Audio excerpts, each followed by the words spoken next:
Hello everyone. So the New World beta has finally come out and I've spent the entire day playing this game again. I played about 100 hours of the beta back at the end of September, and I've noticed quite a few changes in the game just right from the get-go. So here's a list of the 5 biggest and I think best changes to New World since the last beta. If you guys enjoy it, hit that like button. If you're new here, consider subscribing for lots of future New World content.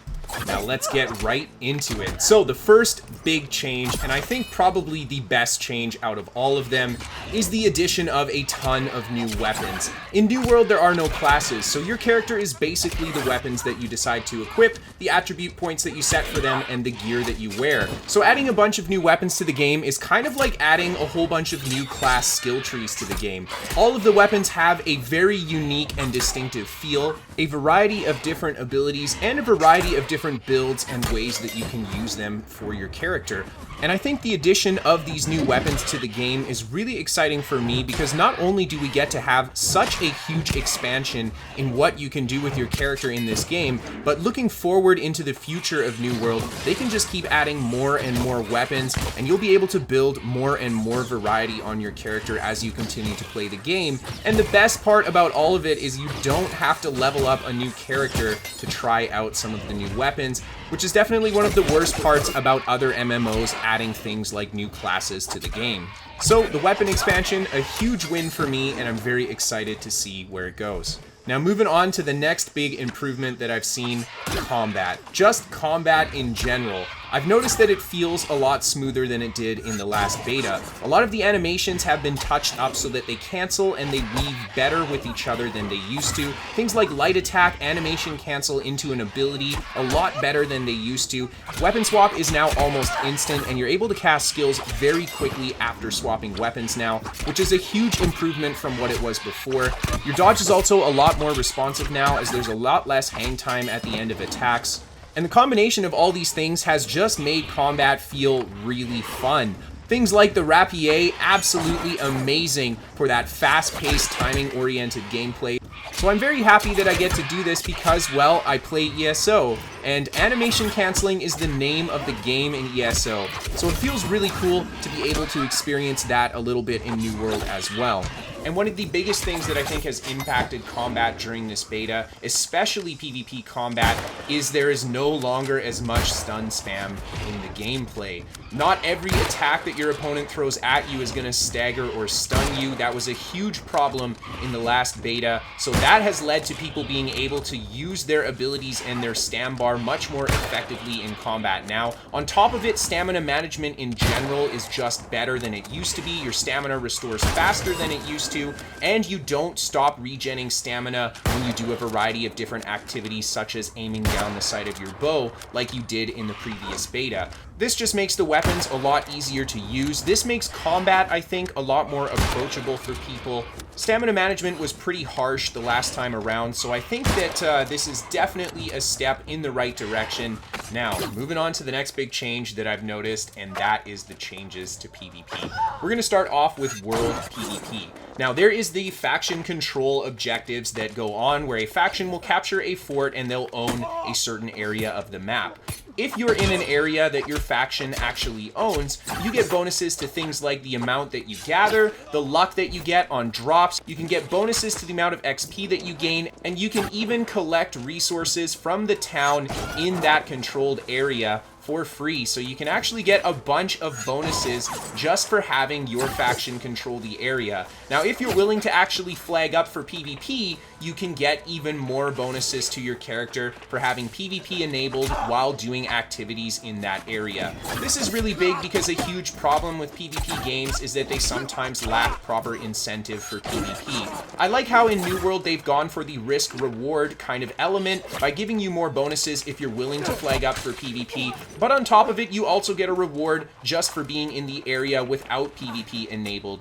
So it kind of makes people who don't PvP care a little bit about what's going on with the faction war, and perhaps might motivate them to get involved as well. Either way, I'm very happy that they've added these incentives, and I'm really glad that they actually listened to what the community was saying, because I know this is something that a lot of people had to say about PvP. They wanted more incentives to do it. Now on top of this, Amazon has also added a 20 versus 20 Outpost Rush instanced PvP arena. This is something that I really wanted to test during my time in this beta, but you unfortunately need to be level 60 for this arena. I do understand that this is supposed to be an end game PvP area, so having everybody be at the same level makes sense for the sake of fairness and competitiveness, but that being said, it sucks that I don't get to test this part. I was really looking forward to trying out the Outpost Rush, but I guess that will have to wait until the release.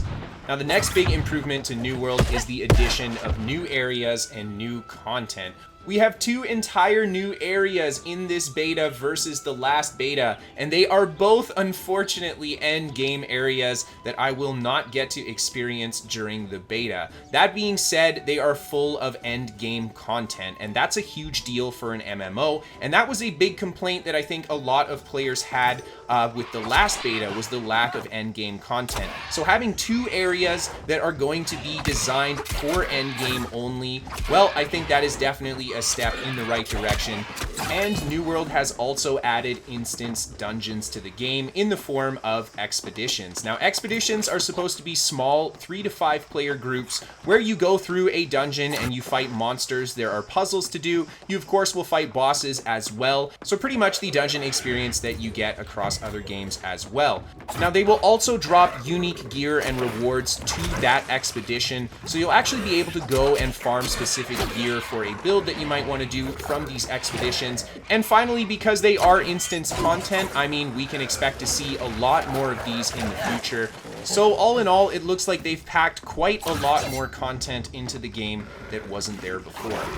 And finally, the last big change that I like about this beta is the little things. There are a lot of little things that they've touched up that I think definitely improved the game. You now get perks for stacking a certain amount of attributes on your attribute page, which just adds more levels to the buildcraft in the game. There are a ton of new unique gear perks that have been added to the game as well, which again is fantastic for additional buildcraft. Crafting is now better, and you can create more powerful end game viable items from crafting, which is absolutely amazing. I mean, I love crafting in an MMO, so allowing us to get really good, desirable end game gear from crafting, definitely a big win there. And on top of it, rarer resources that were really hard to find, like oil, have been added to more areas on the map. And in general, the resource respawn time, I think, has been increased as well, because it's been a lot easier for me to collect materials since the last beta. There's been an improvement to the layout and the details on the stat page, so you fully understand what's going on with your build. And then one of the little but biggest things at the same time, the server performance was great. I was playing on a full server. There was a queue to get in, and it was the first day of the beta. It was absolutely packed, and I played for 9 hours without getting kicked out, without running into lag. I gotta say, really well done, at least from my experience. I got a really good impression, and I'm looking forward to see how things go when it launches. So there you go, guys, my impressions on New World so far, just the first day of the beta, and I'm already thinking to myself, man, this could be one of the biggest MMOs ever. What do you guys think? What were your impressions of the early beta? I'm sure that people had different experiences, so let me know down in the comments section how you guys felt. I want to thank you guys so much for watching the video and making it this far. If you guys really love the content and you actually want to help support it, you can by taking part in my Raid Shadow Legends sponsorship. All you have to do is download the game through the referral link in the description below and get to level 10. It only takes about 5 minutes to do, and it helps me out immensely if you guys do it. It costs you guys absolutely nothing to do, and hey, you get to try a free game too. So thank you guys if you decide to take part in that. We are also still doing those top 5 battles, so if you guys want to send in your clips for the top 5, or you want to send in a build to be featured on the channel, you can send that to KristoferESO@hotmail.com. Check out my website, KristoferESO.com, for written guides to your ESO builds. I will also be doing a New World website as well. That will be coming in the very near future for you guys too. Give me a follow on Twitter if you want to keep up to date with me, and follow me on Twitch if you guys want to catch that live gameplay. We are sponsored by What the Fast. They're a VPN for gamers. They can give you better ping to your favorite games, and they're free to try for the first month. A link down below in the description for you guys. And then last but certainly not least, a massive thank you and a massive shout out to all of my patrons on Patreon. You guys make the dream possible, so thank you so much for supporting the show. Thank you everybody so much just for tuning in and watching again. I will see you guys next time, and as always, have a great night, everyone.